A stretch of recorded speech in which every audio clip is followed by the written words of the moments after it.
നമസ്തേ, ഞാൻ പ്രിയ വേണുഗോപാൽ. 2018 നവംബർ 13 അച്ഛൻ കൊടുത്ത പരാതി. ഇതിപ്പോൾ ഞാൻ പല തവണയായി പറയുന്നു. DGPക്ക് ആദ്യം നൽകിയ ആ പരാതിയിൽ കൃത്യമായി പേരെടുത്ത് പറഞ്ഞ 2-3 പേരുണ്ട്. മൊഴിമാറ്റിയ അർജുൻ്റെയും പേരുണ്ട്. ഈ വ്യക്തികളൊക്കെ തന്നെയാണ് പിന്നീട് നമ്മളൊന്ന് പരിശോധിക്കുമ്പോൾ പലതരത്തിലുള്ള കേസുകളിലായി പ്രതികളായി സമൂഹത്തിന് മുന്നിൽ വന്നിരിക്കുന്നത്.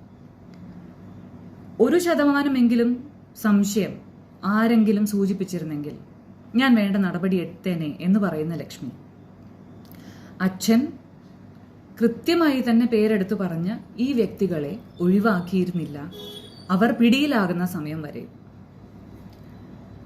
അതിനുള്ള തെളിവുകൾ ലക്ഷ്മിയുടെ സുഹൃത്തുക്കൾ സംസാരിച്ച പല കാര്യങ്ങളിൽ നിന്ന് തന്നെ നമുക്ക് ലഭ്യമാണ്.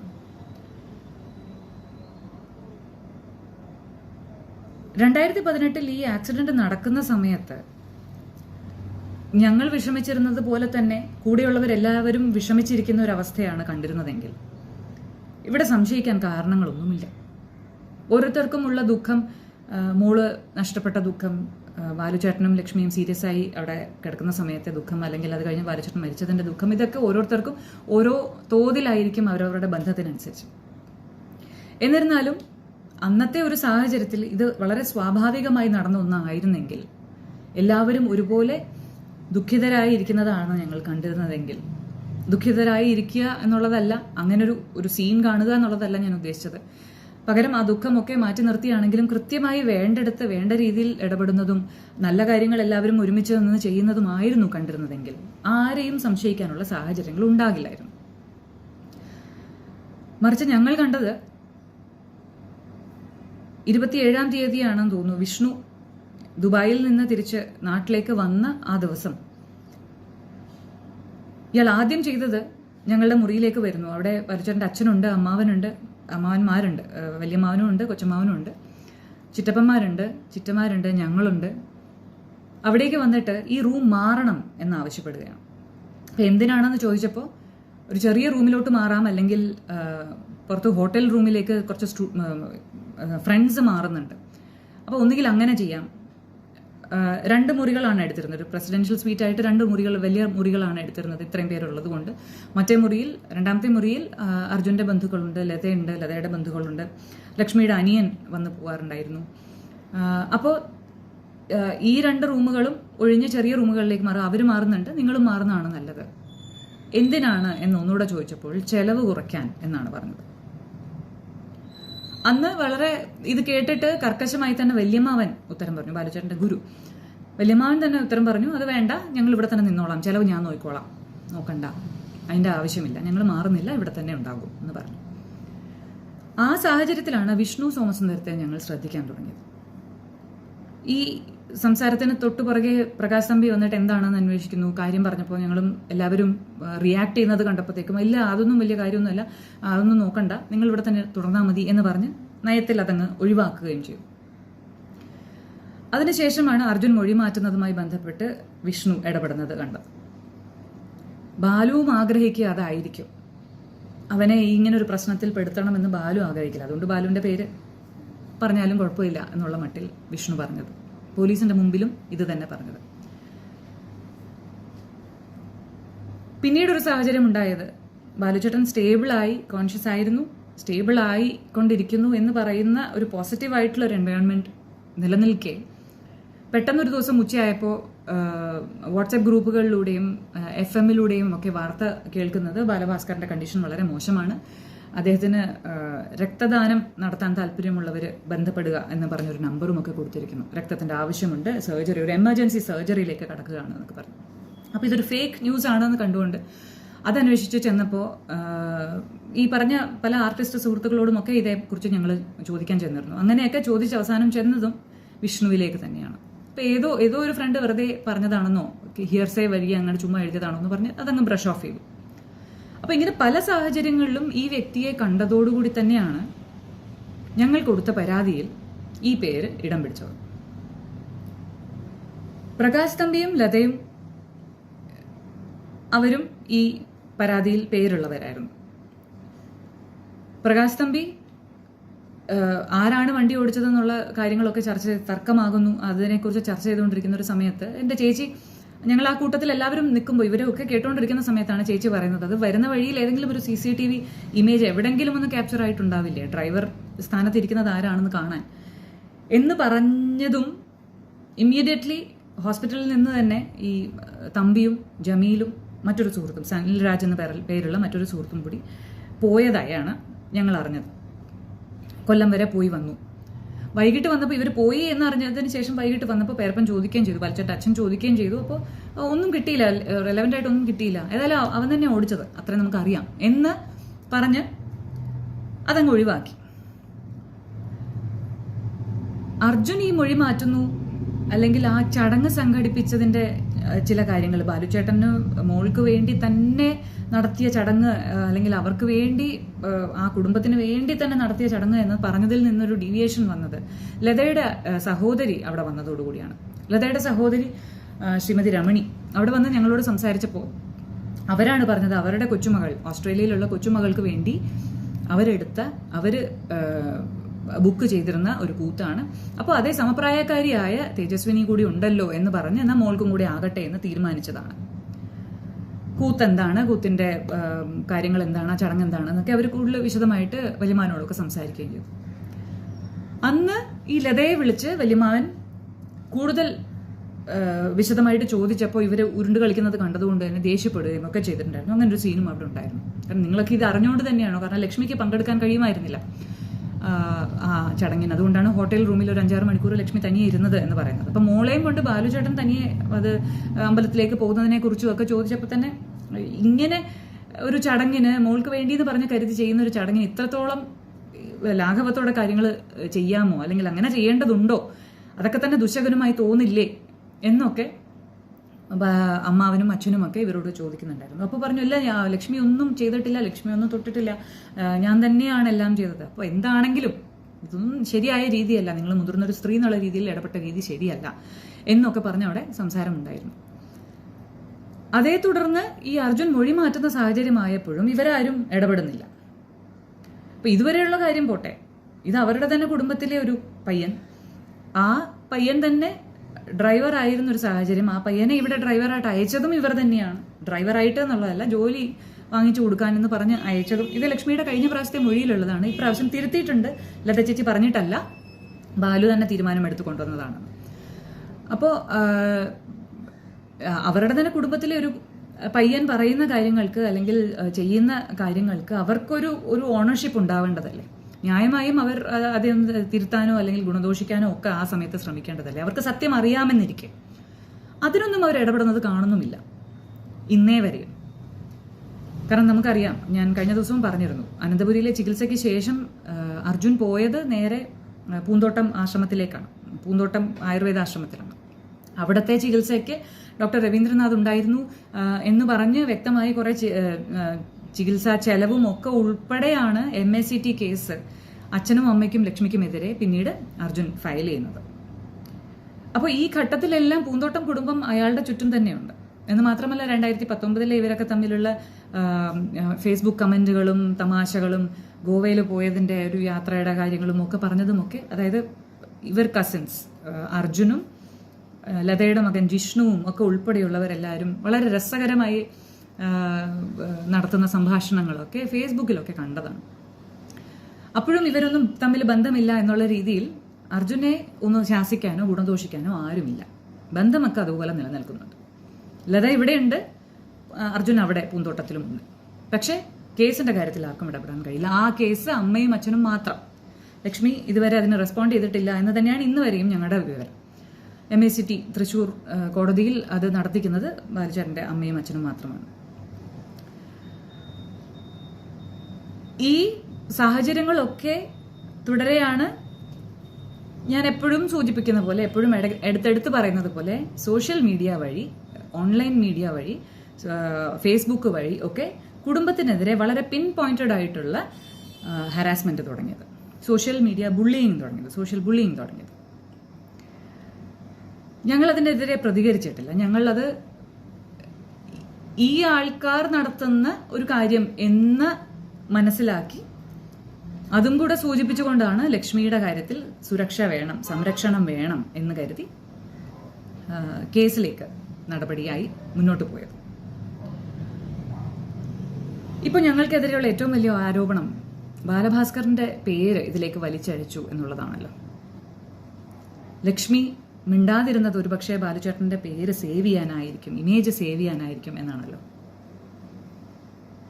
ഒരിക്കൽ കൂടി പറയട്ടെ, അന്ന് ആ പരാതിയുടെ ഭാഗമായിരുന്നു ലക്ഷ്മിയെങ്കിൽ ഈ പറഞ്ഞ ആൾക്കാരും തമ്പി, വിഷ്ണു, അർജുൻ, ലത ഇവരുടെയൊക്കെ പേരിലുള്ള കേസുകൾ പിന്നീട് വരില്ലായിരുന്നു.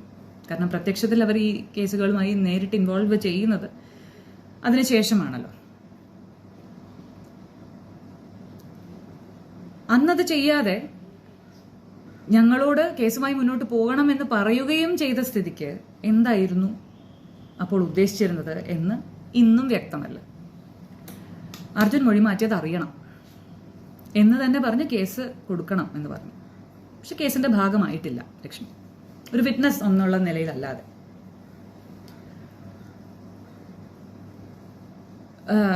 പല കമന്റ്സിലും കണ്ടു ലക്ഷ്മിയുടെ വീട്ടുകാരും ഒരു കേസ് നടത്തുന്നുണ്ടെന്ന്. അവർ കേസ് നടത്തുന്നതല്ല, അത് സ്വാഭാവികമായി വരുന്ന ഒരു ആക്സിഡന്റ് കേസിലുള്ള FIR ആണ്. FIRലെ ഫസ്റ്റ് ഇൻഫോർമന്റ് ആണ് ലക്ഷ്മിയുടെ സഹോദരനായ പ്രസാദ്.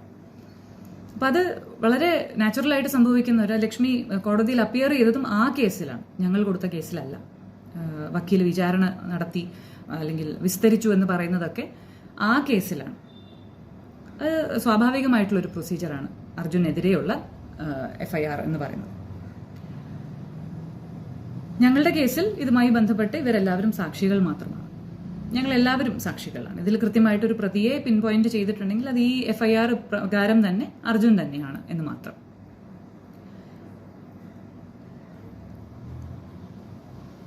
ഈ കാര്യങ്ങളൊക്കെ നിലനിൽക്കെ എല്ലാവരും ബാലുചേട്ടന്റെ പേര് കള്ളക്കടത്തുകാരനാണ്, അതിന്റെ വളരെ എന്താ പറയുക അവിഭാജ്യ ഘടകമാണ്, അല്ലെങ്കിൽ അതിലെ ഒരു കണ്ണിയാണ് എന്നൊക്കെ പറഞ്ഞ് ഇപ്പൊ വീണ്ടും തലക്കെട്ടുകൾ വരുന്ന സമയത്ത് ഞങ്ങൾ അന്ന് 2019 ആ വാർത്ത വായിച്ചപ്പോൾ ഞങ്ങളുടെ മനസ്സെങ്ങനെ പൊള്ളിയോ അതേപോലെ തന്നെയായിരുന്നു ഇമ്മീഡിയറ്റ് റിയാക്ഷൻ കഴിഞ്ഞ ദിവസങ്ങളിൽ അങ്ങനെയുള്ള വാർത്തകൾ വായിച്ചപ്പോൾ. പക്ഷെ പിന്നീട് മനസ്സിലായി ഒരു വ്യക്തിയുടെ സ്റ്റേറ്റ്മെന്റ് മാത്രം വെച്ചിട്ട് വളരെ വിദഗ്ധമായ രീതിയിൽ അതേ പറ്റിയൊക്കെ പറഞ്ഞിട്ട് ഇങ്ങനെ ഒരു ടൈറ്റിൽ കൊടുത്തതിന്റെ ഉദ്ദേശമൊക്കെ ഇപ്പോൾ ഞങ്ങൾക്കും നന്നായിട്ട് അറിയാം, സാധാരണക്കാർക്കും നന്നായിട്ട് മനസ്സിലാകും. ഇവിടെ വീണ്ടും ചർച്ച ചെയ്യാൻ എല്ലാവരും മടിക്കുന്നു എന്ന് ഞങ്ങൾക്ക് തോന്നുന്നത് അർജുനെ പറ്റിയാണ്, വിഷ്ണുവിനെ പറ്റിയാണ്. അർജുന്റെ പോളിഗ്രാഫ് ടെസ്റ്റിന്റെ വിശദാംശങ്ങൾ ഞാൻ കഴിഞ്ഞ ദിവസം സംസാരിച്ചിരുന്നു. ബിഹേവിയറൽ അസസ്മെന്റിൽ അങ്ങനെയുള്ള ഈ പ്രയർ ടു പോളിഗ്രാഫ് ടെസ്റ്റ് നടത്തിയ ടെസ്റ്റുകളുടെ അനുമാനത്തിൽ ആണ് സോബി ജോർജ് നുണ പറഞ്ഞു എന്നുള്ളത് CBI ലീക്ക് ചെയ്ത് വലിയ വാർത്തയായത്. പോളിഗ്രാഫ് ടെസ്റ്റ് നടത്താൻ കഴിഞ്ഞില്ല എന്നുള്ളത് വാർത്തയായില്ല. പക്ഷെ അർജുന്റെ കേസിൽ ഈ പറഞ്ഞ കാര്യങ്ങൾ പോളിഗ്രാഫ് ടെസ്റ്റിൽ ഞാൻ കഴിഞ്ഞ ദിവസം സൂചിപ്പിച്ചിട്ടുള്ളതാണ്. പോളിഗ്രാഫ് ടെസ്റ്റിൽ ബിഹേവിയറൽ അസസ്മെന്റ് നടത്തുന്ന സമയത്ത് he was repeating the same story about Balabhaskar visiting his auntie's home and about Pooja. He could not describe any details about the accident. Incident and post-incident part he tried to avoid throughout the interview. He was taking too much time to answer each question. ആ സംഭവത്തെക്കുറിച്ച്, accident നടന്ന ആ ഒരു സാഹചര്യത്തെക്കുറിച്ചോ ആ സംഭവത്തെക്കുറിച്ചോ അത് കഴിഞ്ഞിട്ടുള്ള സംഭവങ്ങളെക്കുറിച്ചോ പറയാൻ അർജുൻ കഴിഞ്ഞില്ലെന്ന് മാത്രമല്ല, അങ്ങനെയുള്ള ചോദ്യങ്ങൾ ഒഴിവാക്കാനും അർജുൻ ശ്രമിച്ചിരുന്നു. ഒരേ കാര്യം റിപ്പീറ്റ് ചെയ്തുകൊണ്ടിരുന്നു. ഓരോ ചോദ്യങ്ങൾക്കും ഉത്തരം പറയാൻ ഒരുപാട് സമയമെടുത്തിരുന്നു. ഇതൊക്കെ വളരെ വ്യക്തമായ സൂചനകളല്ലേ? കാരണം നമുക്ക് തർക്കമുള്ളത് അല്ലെങ്കിൽ നമുക്ക് സംശയമുള്ളത് സ്വാഭാവികമായിട്ടുള്ള അപകടമാണോ അല്ലെങ്കിൽ ആരെങ്കിലും വരുത്തിവെച്ച അപകടമാണോ എന്നുള്ളതായിരുന്നു. അപ്പോൾ ഉറങ്ങിപ്പോയി എന്ന് ആദ്യം കണ്ടെത്തിയതാണ് ക്രൈംബ്രാഞ്ച്. അർജുൻ തന്നെയാണ് ഓടിച്ചത് എന്ന് ഫോറൻസിക് റിപ്പോർട്ടുകളുടെ അടിസ്ഥാനത്തിൽ തെളിയിച്ചു. പക്ഷേ ഉറങ്ങിപ്പോയിട്ട് വരുത്തിവെച്ചതാണ്. അത് കഴിഞ്ഞ് പറഞ്ഞു റാഷ് ആൻഡ് നെഗ്ലിജന്റ് ഡ്രൈവിംഗ് അതിൻ്റെയാണ്, ഉറങ്ങിപ്പോയതല്ല. മിസ് ജഡ്ജ്മെന്റ് ആയിരിക്കാം അല്ലെങ്കിൽ ക്ഷീണം കൊണ്ടുവന്ന സംഭവമായിരിക്കാം എന്ന് മാത്രം ഒരു എക്സ്പേർട്ടിനെ കൊണ്ട് ഒരു റിപ്പോർട്ടിൽ അങ്ങനെയും പറയിച്ചിട്ടുണ്ട്. ലക്ഷ്മിയുടെ മൊഴിയിൽ നമ്മൾ മീഡിയയിലൂടെ കേട്ടതിലും പറയുന്നുണ്ട് പകച്ചിരിക്കുന്നത് കണ്ടു. ഇതാണ് ലക്ഷ്മിയുടെ last description of that event. ആ പകച്ചിരുന്നതിനുള്ള കാരണം എന്തുകൊണ്ട് ആരും അന്വേഷിക്കുന്നില്ല? അർജുൻ അതേപ്പറ്റി സംസാരിച്ചിട്ടില്ല. അർജുൻ അതേപ്പറ്റി സംസാരിക്കാത്തിടത്തോളം കേസ് എങ്ങനെയാണ് പൂർണ്ണമാകുന്നത്? അന്വേഷണം എങ്ങനെയാണ് പൂർണ്ണമാകുന്നത്? ബാലുചേട്ടൻ ആ സമയത്ത് ഉറക്കമായിരുന്നു എന്ന് പറയുന്നു. ഉറങ്ങിയതാണോ മയക്കിയതാണോ എന്നുള്ള സംശയം ഇപ്പോഴും നിലനിൽക്കുന്നു. കാരണം ജ്യൂസ് ഷോപ്പിൽ സംഭവിച്ചത് എന്താണെന്നുള്ളതിനെ കുറിച്ച് ക്ലാരിറ്റി നമുക്കിപ്പോഴും ഇല്ല. അവിടുത്തെ CCTV ദൃശ്യങ്ങൾ അവൈലബിൾ ആക്കിയിട്ടില്ല. അതും നമുക്കറിയാം. ആ തുടക്കത്തിൽ തന്നെ ഇവര് അത് ഇടപെടാൻ ശ്രമിച്ചതും പ്രകാശ് തമ്പിയൊക്കെ അത് ഹാർഡ് ഡിസ്ക് എടുക്കാൻ ശ്രമിച്ചതും അത് കഴിഞ്ഞിട്ട് അത് തിരിച്ചു കൊണ്ടുകൊടുത്തപ്പോഴത്തേക്കും അതിനകത്തൊന്നും ഉണ്ടായിരുന്നില്ല, പാസ്വേഡ് ആക്സസ് ചെയ്യാൻ പറ്റിയിരുന്നില്ല.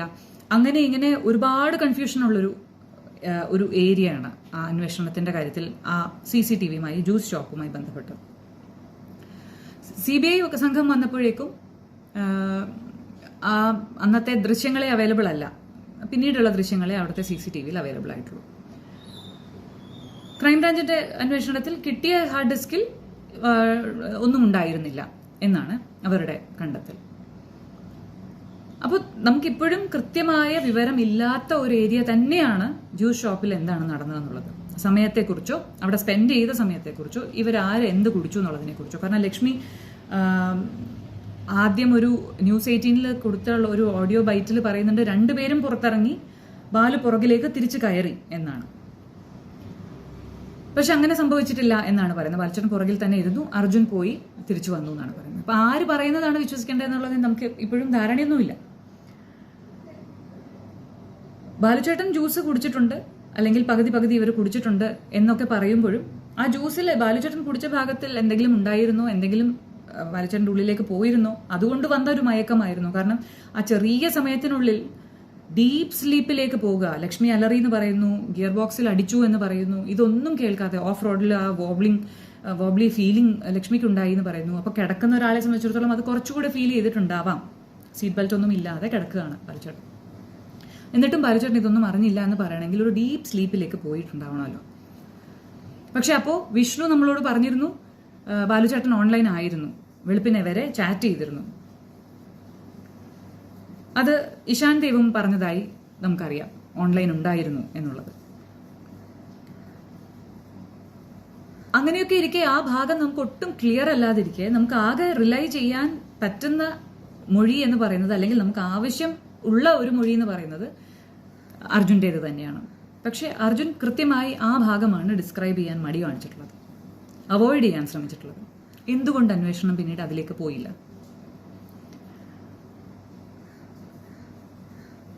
അർജുൻ എന്തുകൊണ്ടാണ് ഇത്രത്തോളം പ്രൊട്ടക്റ്റഡ് ആയത് എന്നുള്ളത് ഇപ്പോഴും വലിയൊരു മിസ്റ്ററി തന്നെയാണ്.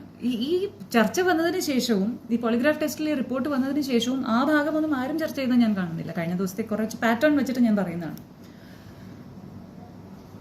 അർജുൻ അവിടെ പകച്ചിരിക്കുന്നതിന് മറ്റൊരു കാരണം ഉണ്ടായിരുന്നെങ്കിലോ? ഒരു ദൃക്സാക്ഷി മൊഴിയിൽ വണ്ടി അങ്ങോട്ടും ഇങ്ങോട്ടും പോയിരുന്നു എന്ന് പറയുന്നതിന്, അല്ലെങ്കിൽ സൈഡ് കൊടുക്കാത്ത വിധം അർജുൻ ഓടിച്ചിരുന്നു എന്ന് പറഞ്ഞതിന് അർജുൻ അല്ലാതെ വണ്ടിയിൽ ഉണ്ടായിരുന്ന മറ്റെന്തെങ്കിലും ഒരു ഫാക്ടർ കാരണമായിരുന്നു? നമുക്കറിയാത്ത കാര്യമാണിത്. ഇതേക്കുറിച്ച് കൂടുതൽ പറയേണ്ടത് അർജുൻ തന്നെയാണ്. പക്ഷെ അർജുൻ ചോദ്യം ചെയ്യപ്പെട്ടിട്ടില്ല. സംശയിക്കാനൊന്നുമില്ല എന്ന് കൺക്ലൂഡ് ചെയ്യാൻ ഏതായാലും ഈ പോളിഗ്രാഫ് റിസൾട്ട് വച്ച് മാത്രം തന്നെ പറയാൻ നമുക്ക് സാധ്യമല്ല. അതോടൊപ്പം ചേർത്ത് വെച്ച് വായിക്കേണ്ടതാണ് വിഷ്ണു കൊടുത്ത മറ്റൊരു മറുപടി. ഇത് കഴിഞ്ഞ ദിവസം ഞാൻ സൂചിപ്പിച്ചത് തന്നെയാണ്. ബാലുചേട്ടൻ അറിയാമായിരുന്നോ കള്ളക്കടത്തിനെ കുറിച്ച്? നോ എന്ന വിഷ്ണു പറഞ്ഞ മറുപടി കള്ളമാണ് എന്ന് പോളിഗ്രാഫ് ടെസ്റ്റിൽ വന്നത്. അതിന്റെ രണ്ട് സാധ്യതകളുണ്ട്. ബാലുചേട്ടൻ അറിഞ്ഞു നടത്തിയിരുന്നതാണോ, ബാലുചേട്ടൻ അറിഞ്ഞതിന്റെ പേരിലാണോ ബാക്കിയുള്ള സംഭവങ്ങൾ? ഈ രണ്ട് ദിശയിലേക്കും ചോദ്യങ്ങൾ പിന്നീട് പോയിട്ടില്ല. എന്തുകൊണ്ട്? വിഷ്ണുവോ അർജുനോ പറഞ്ഞ കള്ളമെന്ന് തെളിഞ്ഞ കാര്യങ്ങൾ എന്തുകൊണ്ട് മീഡിയയ്ക്ക് ലഭ്യമായില്ല? അന്ന് സോബി ജോർജ് മാത്രം എന്തുകൊണ്ട് കള്ളനായി? അപ്പോൾ നോക്കുമ്പോൾ അർജുൻ, വിഷ്ണു, സാക്ഷിമൊഴികൾ, അജിയുടെയും സോബിയുടെയും നേരത്തെ പറഞ്ഞ പ്രവീൺ എന്ന് പറഞ്ഞ ആളുടെയും ഒക്കെ മൊഴികൾ, നന്ദു, പ്രണവ്, ഈ രണ്ട് വ്യക്തികളുടെ മൊഴികൾ എടുക്കാതെ പോയതിന്റെ കാരണങ്ങൾ, ദൃക്സാക്ഷികൾ എന്ന് ആദ്യഘട്ടത്തിൽ വന്നവരെല്ലാവരും ബാലഭാസ്കറിനെ തന്നെയാണ് ഡ്രൈവർ സീറ്റിൽ കണ്ടത് എന്ന് ഉറപ്പിച്ചു പറഞ്ഞ് ബാലഭാസ്കർ ഡ്രൈവ് ചെയ്ത് വരുത്തി വെച്ച ആക്സിഡന്റ് എന്ന് എഴുതി തള്ളാൻ ശ്രമിച്ച ലോക്കൽ പോലീസിന്റെ ആദ്യത്തെ നടപടി, അത് കഴിഞ്ഞിട്ട് വന്ന ആറ്റിങ്ങൽ DYSPയുടെയും അന്വേഷണം, ഇതൊന്നും രണ്ടാമത് റീവിസിറ്റ് ചെയ്യപ്പെട്ടിട്ടില്ല ഓരോ അന്വേഷണത്തിലും. ചോദ്യം ചെയ്യപ്പെടാവുന്ന കാര്യങ്ങളെ ആദ്യഘട്ടത്തിൽ വന്ന സ്റ്റേറ്റ്മെന്റുകളെ അതൊന്ന് ക്ലിയർ ചെയ്ത് രണ്ടാമത്തെ ഘട്ടത്തിൽ എഴുതി വെച്ചിട്ടുണ്ട്. ഇതാണ് സത്യം പറഞ്ഞാൽ ഇപ്പോൾ നടന്നിട്ടുള്ളത്. ഇതിനെയൊക്കെ പുറമെയാണ് മറ്റൊരു വലിയ കാര്യം ഞാൻ പറഞ്ഞത്, LIC പോളിസി. LIC പോളിസി തൊട്ടിട്ടില്ല. അതിലെ സയന്റിഫിക് എവിഡൻസ്, അതായത് ആ ഒപ്പുകൾ പരിശോധിക്കുക എന്നൊരു നടപടിയിലേക്ക് പോയിട്ട് തന്നെയില്ല. അതിൽ യാതൊരു സംശയവുമില്ല എന്ന് വിഷ്ണുവിന്റെ മൊഴിയെ അടിസ്ഥാനപ്പെടുത്തി, ലക്ഷ്മി അത് സപ്പോർട്ട് ചെയ്തതിനെ അടിസ്ഥാനപ്പെടുത്തി മാത്രം CBI കണ്ടെത്തിയിരിക്കുകയാണ് എന്നൊക്കെയാണ് അതിനകത്ത് തന്നെ പറയുന്നത്. വി ഹവ് ഫൗണ്ട് ഔട്ട് എന്ന് പറയുന്നത്. ഫൈൻഡ് ഔട്ട് ചെയ്യാനൊന്നും ഉണ്ടായിട്ടില്ല. കാരണം അവരുടെ സ്റ്റേറ്റ്മെന്റ് എഴുതുന്നു, അത് വിശ്വസിച്ച് കൺക്ലൂഡ് ചെയ്യുന്നു. ഇതാണ് സംഭവിച്ചിട്ടുള്ളത്.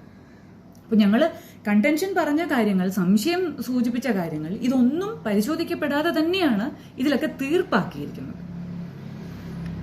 ഈ LIC പോളിസി വേണ്ടതൊക്കെ ചെയ്ത് ലക്ഷ്മിയുടെ ഒപ്പോടുകൂടി സബ്മിറ്റ് ചെയ്തിട്ടുണ്ട് എന്ന് വിഷ്ണു ആദ്യഘട്ടത്തിൽ മൊഴി കൊടുത്തിട്ടുണ്ടായിരുന്നു. 2021 മാർച്ചിൽ തന്നെ ആ LIC പോളിസിയുടെ തുക 96 lakhs ലക്ഷ്മിയുടെ അക്കൗണ്ടിലേക്ക് തന്നെ ട്രാൻസ്ഫർ ചെയ്തതായി LICയുടെയും ഇൻഫർമേഷൻ ഉണ്ട്. ഈ തീർപ്പാക്കിയത് LICയുടെ ഉള്ളിൽ തന്നെ വലിയൊരു ഇന്റേണൽ ഓഡിറ്റിന് കാരണമായ ഒരു സ്റ്റാഫിനെ പുറത്താക്കേണ്ടി വന്ന ഒരു കേസിലാണ് എന്നത് ഒന്നുകൂടി എടുത്ത് ചിന്തിക്കണം. CBI ബാലഭാസ്കർ വളരെ ധൃതി വെച്ച് ഒപ്പിട്ടതാണ്, സംശയിക്കാനൊന്നുമില്ല എന്ന് പറഞ്ഞ് ഒരു ലെറ്റർ നൽകിയാണ് ഈ എമൗണ്ട് റിലീസ് ചെയ്യിപ്പിച്ചത്. അപ്പോൾ വിറ്റ്നസസ് അർജുൻ, വിഷ്ണു, LIC, പിന്നെ ഈ പറഞ്ഞതുപോലെ ഇതുമായി ബന്ധപ്പെട്ട ഒരുപാട് യാത്രയുമായി ബന്ധപ്പെട്ട ഒരുപാട് ചോദ്യങ്ങൾ. എല്ലാവരും കമന്റ് എഴുതുന്ന സമയത്ത് ചോദിക്കുന്ന ഒരുപാട് ചോദ്യങ്ങളുണ്ട്. പല ചോദ്യങ്ങൾക്കും ഉത്തരങ്ങൾ ഓൾറെഡി നൽകിയതായതുകൊണ്ട് തന്നെയാണ് വീഡിയോയിലൂടെ അത് വീണ്ടും പറയാത്തത്. ഈ പറഞ്ഞ ഓരോ കാര്യങ്ങളും പോസ്റ്റുകളായി അല്ലെങ്കിൽ ഇൻവെസ്റ്റിഗേറ്റീവ് ഓഫീസേഴ്സിന് കൊടുത്ത മൊഴികളായി ഒക്കെ അവരുടെ രേഖകളിലും ഒക്കെ അവൈലബിൾ ആണ്. ആർക്ക് വേണമെങ്കിലും ഏത് സമയത്ത് വേണമെങ്കിലും പരിശോധിക്കാവുന്നതാണ്.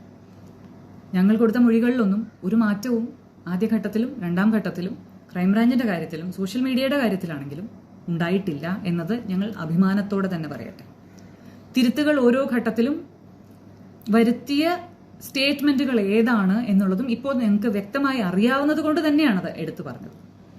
ഞങ്ങൾ സംശയിച്ച കാര്യങ്ങൾ, ഉന്നയിച്ച ചോദ്യങ്ങൾ ഒക്കെ അങ്ങനെ തന്നെയാണ് നിലനിൽക്കുന്നത്. ഈ യാത്രയുടെ കാര്യത്തിൽ അതിന്റെ ഒരു ഇമോഷണൽ ആംഗിൾ ബാലുചേട്ടന്റെ അച്ഛനെ സംബന്ധിച്ചിടത്തോളം തുടങ്ങുന്നത് എവിടെയാണെന്ന് വെച്ചാൽ, ഏത് യാത്ര പുറപ്പെടുന്നതിന് മുമ്പും ബാലുചേട്ടന്റെ അച്ഛനെ ഒന്ന് വിളിക്കും. ബാലുചേട്ടൻ ഞങ്ങൾ ഇവിടുന്ന് പുറപ്പെടുകയാണ്, ഇന്ന സമയത്ത് എത്തും എന്ന് പറയും. കഴിഞ്ഞിട്ടും അതേപോലെ ഒരു കോൾ വരും, വളരെ ബ്രീഫ് ആയിട്ടുള്ള കോൾസ്. അന്ന് 24-ാം തീയതി വൈകിട്ട് സന്ധ്യയ്ക്ക് അമ്പലത്തിലേക്ക് പുറപ്പെടുന്നതിന് മുമ്പ് അമ്പലത്തിലേക്ക് പോവുകയാണ്, നിങ്ങൾ നാളെ വരുള്ളൂ എന്ന് പറഞ്ഞാണ് ബാലുചേട്ടന്റെ ലാസ്റ്റ് കോൺവെർസേഷൻ. ഈ യാത്രയ്ക്ക് അന്നേ ദിവസം തിരിച്ചു വരിക എന്നൊരു കൃത്യമായ ധാരണയുണ്ടായിരുന്നില്ല. എങ്ങാനും ഈ ചടങ്ങ് വൈകിയാൽ നമ്മൾ അവിടെ സ്റ്റേ ബാക്ക് ചെയ്യും, അല്ലെങ്കിൽ അന്നേ ദിവസം തന്നെ തിരിച്ചു വരും. ഇതാണ് ധാരണ എന്നാണ് ലക്ഷ്മിയുടെ മൊഴി. പക്ഷേ ഇത്തവണത്തെ മൊഴികളിൽ അവിടുത്തെ ഒരു മാനേജർ പറഞ്ഞിരിക്കുന്നത്, ഉച്ചയ്ക്ക് വന്ന ബാലഭാസ്കർ രാത്രി 10:30 പുറപ്പെടും എന്ന് പറഞ്ഞ് ഡിസ്കൗണ്ട് ഉൾപ്പെടെ വാങ്ങിച്ചു. മുഴുവൻ നേരം ഉപയോഗിക്കാത്തത് കൊണ്ട് കുറച്ച് രൂപ ഡിസ്കൗണ്ട് തരണം എന്ന് പറഞ്ഞ് ഡിസ്കൗണ്ട് ഉൾപ്പെടെ വാങ്ങിച്ചു എന്നാണ് മാനേജറുടെ മൊഴി. അപ്പോൾ ബാലുചേട്ടൻ അറിയാമായിരുന്നു രാത്രി 10:30 പുറപ്പെടുമെന്ന്? ഇല്ല എന്നാണ് ലക്ഷ്മിയുടെ മൊഴി. കാരണം ചടങ്ങ് തീരുന്നതിനനുസരിച്ചാണ് ഇവർ തീരുമാനം എടുക്കാനിരുന്നത്, പുറപ്പെടണോ വേണ്ടിയോ എന്നുള്ളത്. റെസീപ്റ്റിൽ ചെക്കൗട്ട് ടൈം എന്ന് പറയുന്നത്, എക്സ്പെക്റ്റഡ് ചെക്കൗട്ട് ടൈം എന്ന് പറയുന്നത് 25th ആണ്. ഡേറ്റ് എഴുതിയിരിക്കുന്നത് 25th ആണ്, തൊട്ടടുത്ത ദിവസമാണ്. പക്ഷേ ഇവർ പുറപ്പെട്ടത് രാത്രി 10:30-ക്കാണ്. ബാലുചേട്ടൻ കാണാനിരുന്ന ഒരു വ്യക്തിയുണ്ട്. ആ ആളെ 10:30 ആയപ്പോൾ, ആ ആളുടെ മകനെ 10:30 ആയപ്പോൾ വിളിച്ചു പറഞ്ഞു, ഇന്ന് വരുന്നില്ല, ഞങ്ങൾ പുറപ്പെടുകയാണ്, അടുത്ത തവണ വരുമ്പോൾ കാണാമെന്ന് പറഞ്ഞു. അതുപോലെ തന്നെ മെന്റലിസ്റ്റ് ആദി, ബാലുചേട്ടൻ്റെ മറ്റൊരു സുഹൃത്ത്, ഇദ്ദേഹം ആദ്യഘട്ടം മുതൽ ഈ അന്വേഷണത്തിന്റെ കാര്യത്തിലൊക്കെ വളരെയധികം ഇമോഷണലായി പ്രതികരിച്ചതൊക്കെ നമ്മൾ കണ്ടതാണ്. അത് കഴിഞ്ഞ് ദുരൂഹതയുണ്ട് എന്നൊക്കെ ഞങ്ങൾ പറയുമ്പോൾ അതിലൊന്നും ഒരു ദുരൂഹതയുമില്ല, ഇവർ വെറുതെ ആരോപിക്കുന്നതാണ്. കാരണം മറ്റ് ആൾക്കാരെയൊക്കെ അറിയാം, അത്രത്തോളം ബന്ധം ഉള്ളതാണ് എന്നൊക്കെ പറഞ്ഞ് അദ്ദേഹം പല ലൈവുകളിലും അല്ലാതെയും ഒക്കെ പ്രതികരിക്കുന്നതും കണ്ടതാണ്. ഒരുപാട് എഫേർട്ട് ഇട്ടതിന് ശേഷം ഇദ്ദേഹമായിട്ട് ഒരു കമ്മ്യൂണിക്കേഷൻ സാധ്യമായ സമയത്ത് ഇദ്ദേഹം പറഞ്ഞത് 25-ാം തീയതി രാവിലെ എറണാകുളത്ത് ഒരു ഇറ്റാലിയൻ ഡിസൈനറിനെ കാണാനുള്ള ഒരു പ്ലാൻ ഉണ്ടായിരുന്നു. അപ്പോൾ ബാലു ഈ വഴി വരും എന്നാണ് എന്നോടും പറഞ്ഞിരുന്നത്. അതുകൊണ്ട് എനിക്കും സംശയമുണ്ട്, ഞാനും അന്വേഷിക്കാം എന്നാണ് ഇദ്ദേഹം പിന്നീട് പറഞ്ഞത്. പക്ഷേ അങ്ങനെ ഒരു മൊഴി അദ്ദേഹം കൊടുത്തതായിട്ട് എങ്ങുമില്ല, രേഖകളിലൊന്നുമില്ല. അതേ തുടർന്ന് ഈ വ്യക്തി തന്നെ എന്തെങ്കിലും കാര്യത്തിൽ ഇടപെട്ടതായും അറിയില്ല. അപ്പൊ ഇങ്ങനെയൊക്കെ ഒരുപാട് കാര്യങ്ങൾ ഉള്ള സമയത്താണ് ബാലുചേട്ടന്റെ പെട്ടെന്നുള്ളൊരു തീരുമാനം, രാത്രി തന്നെ പുറപ്പെടണം എന്നുള്ള തീരുമാനം. അതും ഉറങ്ങുകയായിരുന്ന അർജുനെ ഉണർത്തി ബാലുചേട്ടൻ എടുത്തൊരു തീരുമാനം എന്നൊക്കെ പറയുന്നത് വരെ നമ്മൾ കേട്ടത്. ലക്ഷ്മിയുടെ തന്നെ സുഹൃത്തുക്കളാണ് പല ഓഡിയോ വ്ളോഗേഴ്സുമായിട്ടുള്ള സംസാരത്തിലും ഒക്കെ പറഞ്ഞത്. ഉറങ്ങുകയായിരുന്ന അർജുനെ, മരുന്ന് കഴിച്ചിട്ട് ഉറങ്ങുകയായിരുന്ന അർജുനെ ബാലുചേട്ടൻ എണീപ്പിച്ചു പോലും. ഇതേ അർജുൻ തന്നെയാണ് പറഞ്ഞത്, മരുന്ന് കഴിച്ചു എന്നറിഞ്ഞാൽ ബാലുമാൻ എന്നെ ഓടിക്കാൻ സമ്മതിക്കാറില്ല എന്നുള്ളത്. അപ്പോൾ ഇവിടെയൊക്കെ തന്നെ തമ്മിൽ യാതൊരു പൊരുത്തവും ഇല്ല എന്നുള്ളത് വ്യക്തമല്ലേ. പക്ഷെ ഇതൊന്നും അനലൈസ് ചെയ്യാൻ ആർക്കും തോന്നിയിട്ടില്ല. കാരണം എന്താണ്? സ്റ്റേറ്റ്മെന്റോ അല്ലെങ്കിൽ സ്റ്റേറ്റ്മെന്റ് എടുക്കലോ ഇൻവെസ്റ്റിഗേഷനോ ഒക്കെ തുടങ്ങുന്നത് തന്നെ ബാലഭാസ്കറിനെ ആർക്കും കൊല്ലാൻ കഴിയില്ല, ബാലഭാസ്കറിനോട് ആർക്കും ശത്രുതയില്ല, ലക്ഷ്മിക്ക് ആരെയും സംശയമില്ല, ബാലഭാസ്കറിന്റെ കുടുംബവും ലക്ഷ്മിയും തമ്മിൽ പൊരുത്തക്കേടുകളുണ്ട്. ഇതാണ് ഇൻവെസ്റ്റിഗേഷന്റെ ബേസിസ്. ഒന്ന് ആലോചിച്ച് നോക്കൂ. ഗോൾഡ് സ്മഗ്ലേഴ്സ് എന്ന് ലോകം തിരിച്ചറിഞ്ഞ കൊഫെപോസ പോലെയുള്ള ഇതൊക്കെ വരെ ചുമത്തപ്പെട്ട ആൾക്കാർ പറയുന്ന സ്റ്റേറ്റ്മെന്റുകൾക്ക് പോലും വിലയുണ്ട്. അവിടെയാണ് ഞങ്ങൾ ഉന്നയിച്ച കൃത്യമായ സംശയങ്ങൾ പരിശോധിക്കപ്പെടാതെ പോയിട്ടുള്ളത്. എന്തുകൊണ്ടെന്ന് വെച്ചാൽ ഞാൻ ഈ പറഞ്ഞ 4 പോയിന്റ്സ് ആണ് ക്രൈംബ്രാഞ്ചും CBIയും അവരുടെ ആവശ്യത്തിന് വേണ്ടിയോ അവരുടെ എളുപ്പത്തിന് വേണ്ടിയോ ആധാരമാക്കി മാറ്റിയിരിക്കുന്നത്, അടിസ്ഥാനമാക്കി മാറ്റിയിരിക്കുന്നത്. ഇതിന്റെ മേലെയാണ് ഇൻവെസ്റ്റിഗേഷൻ എന്ന് പറയുന്ന പ്രഹസനം തന്നെ നടന്നിരിക്കുന്നത്.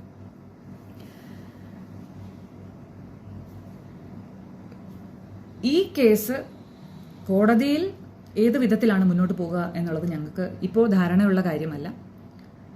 കഴിഞ്ഞ പ്രാവശ്യത്തെ പോലെ വളരെ സത്യസന്ധനായ നീതിബോധമുള്ള ഒരു ന്യായാധിപന്റെ മുന്നിൽ എത്തുകയാണെങ്കിൽ തീർച്ചയായും ഈ കേസ് റീഓപ്പൺ ചെയ്യാതിരിക്കാൻ നിവൃത്തി ഉണ്ടാകില്ല എന്നുള്ള പൂർണ്ണമായ വിശ്വാസം ഞങ്ങൾക്കുണ്ട്.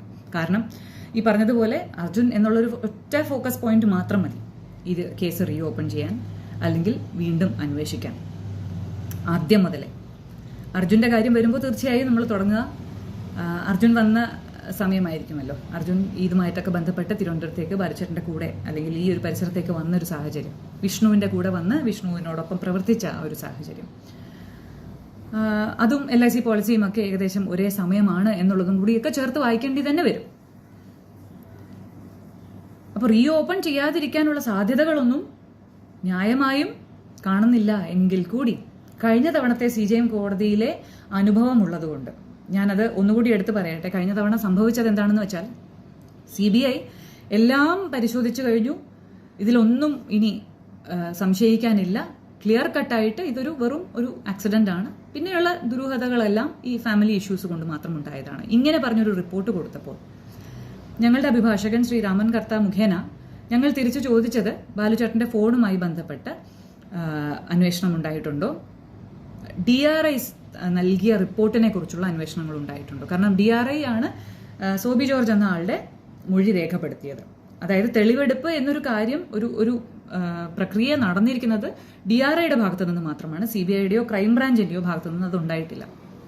അപ്പോൾ DRIയുടെ ആ റിപ്പോർട്ട് പരിശോധിക്കപ്പെട്ടിട്ടുണ്ടോ ഈ ഘട്ടത്തിൽ എന്ന് ചോദിച്ചപ്പോഴാണ് പരിശോധിച്ചു, അതിലും ഒന്നുമില്ല എന്ന് കൃത്യമായി കോടതിക്ക് മുൻപാകെ CBIയുടെ അഭിഭാഷകൻ പറയുന്നത്.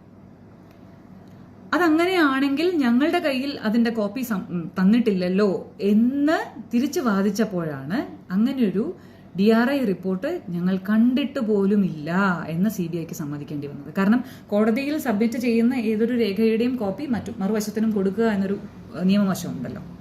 അപ്പൊ ഞങ്ങളുടെ കയ്യിൽ DRIയുടെ റിപ്പോർട്ടില്ല, DRIയുമായി ബന്ധപ്പെട്ട മറ്റ് ഡീറ്റെയിൽസ് ഇല്ല, ബാലുചേട്ടന്റെ ഫോണുമായി ബന്ധപ്പെട്ട ഡീറ്റെയിൽസ് ഒന്നും കിട്ടിയിട്ടില്ലല്ലോ എന്നുള്ളത് ചോദിച്ചപ്പോഴാണ് CBIയുടെ കയ്യിലും ആ ഡോക്യുമെന്റ്സ് ഇല്ല എന്ന് മനസ്സിലായത്.